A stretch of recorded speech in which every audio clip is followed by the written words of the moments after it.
बिस्मिल्लाहिर्रहमानिर्रहीम। अस्सलामुअलैकुम मुअज़्ज़िज़ सामीन। आज मैं आप लोगों के साथ क़यामत का मंजर पेश करने जा रही हूँ कि किस तरह सूर फूंका जाएगा, किस तरह हज़रत इसराफील अलैहिस्सलाम अल्लाह के हुक्म से सूर फूकेंगे, किस तरह हज़रत ईसा अलैहिस्सलाम नाज़िल होंगे और दज्जाल का वजूद होगा और किस तरह उसे तबाह किया जाएगा। तो ये तमाम सवालात हैं जो मैं आज की वीडियो में आपको बताने जा रही हूँ।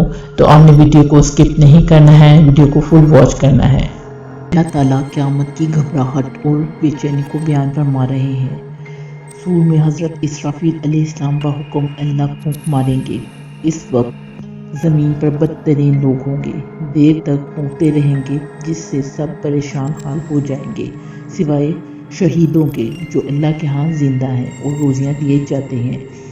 हज़रत अब्दुल्ला बिन उमर रज़ी अल्लाह ताला अन्हा से एक दिन किसी शख्स ने दरियाफ्त किया कि यह आप क्या फरमाया करते हैं कि इतने वक्त तक क़यामत आ जाएगी। आपने सुभान अल्लाह, ला इलाहा इल्लल्लाह और कोई ऐसा ही कलमा बतौर ताज्जुब कहा और फरमाने लगे, सुनो अब तो जी चाहता है कि किसी से कोई हदीस बयान ही ना करूं। मैंने कहा था कि अनकरीब तुम बड़ी बड़ी अहम बातें देखोगे, बैतुल्लाह खराब हो जाएगा और ये होगा और वो होगा वगैरह।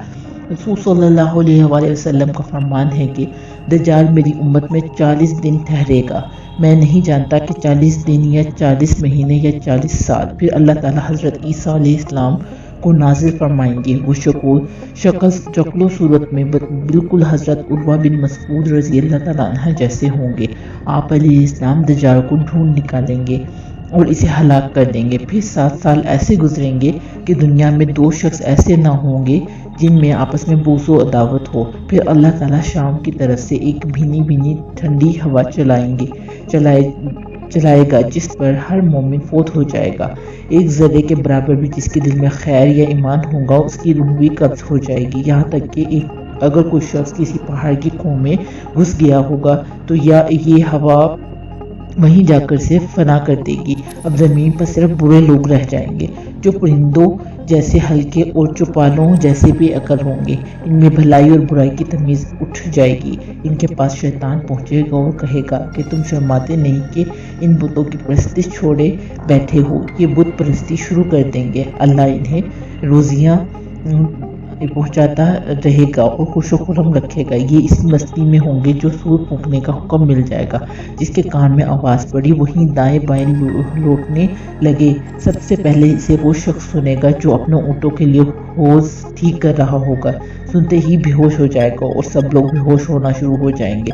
फिर अल्लाह ताला मिसल शबनम की बारिश बरसाएगा जिससे लोगों के जिस्म उगने लगेंगे। फिर दोबारा नफ़्खा फूंका जाएगा जिससे सब उठ खड़े होंगे। वहीं आवाज़ लगेगी कि लोगों अपने रब के पास चलो, वहाँ ठहरो, तुमसे सवालो जवाब होगा। फिर फरमाया जाएगा कितनों में से कितने, तो फरमाया जाएगा कि हर 1000 में से 999। ये होगा वो दिन जो बच्चों को बूढ़ा कर देगा। ये होगा वो दिन जब पिंडली की ज़ियारत कराई जाएगी। पहला नफ़्खा तो घबराहट का नफ़्खा होगा, दूसरा बेहोशी का और मौत का, तीसरा दोबारा जीकर रब्बुल आलमीन के दरबार में पेश होने का लिख कीमत के साथ भी मरवी है। हर एक ज़लीलो ख्वार होकर, पस्तो चलाक होकर, बेबस और मजबूर होकर, मातहत और महकूम होकर अल्लाह के सामने हाजिर होगा। एक से भी बनना पड़ेगा कि इसकी हुक्म अदूली करे। जैसे फरमाया गया है सूरह बनी इसराइल में, जिस दिन अल्लाह ताला तुम्हें बुलाएगा और तुम इसकी हामद बयान करते हुए इसकी फरमाबरदारी करोगे। और इस आयत में है कि फिर जब वो तुम्हें ज़मीन में से बुलाएगा तो तुम सब निकल खड़े होगे। सूर की हदीस में है कि तुम रूहें सूर के सुराख में रखी जाएंगी, तमाम रूहें सूर के सुराख में रखी जाएंगी। और जब जिस कब्रों से उठ रहे होंगे सूर फूंक दिया जाएगा, रूहें उड़ने लगेंगी। मोमनों की रूहें नूरानी होंगी, काफिरों की रूहें स्याह होंगी। रब्बुल आलमीन खालिक कुल फरमाएगा कि मेरे जलाल की, मेरी इज्जत की कसम है, हर रूह अपने बदन में चली जाए। जिस तरह हर रगो पै में सरायत करता है, इस तरह रूहें अपने जिस्मों में फैल जाएंगी और लोग अपनी अपनी जगह सर झाड़ते उठ खड़े होंगे। जैसे फरमाया कि इस दिन कब्रों से इस तरह जल्दी نکلیں گے جس طرح اپنی عبادت کی طرف دوڑے بھاگے جاتے تھے۔ یہ بلند پہاڑ نہیں تم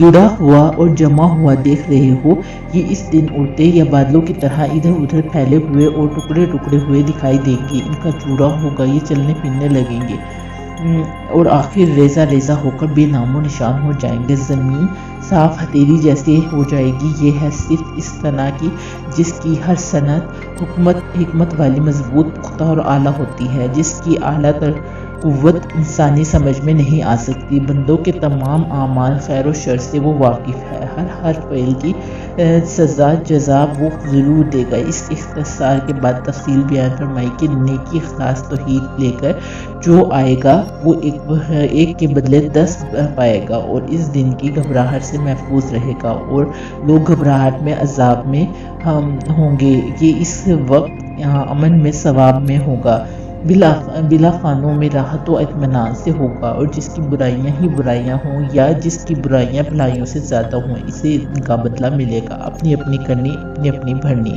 اکثر مفسرین سے مروی ہے کہ برائی سے مراد شرک ہے۔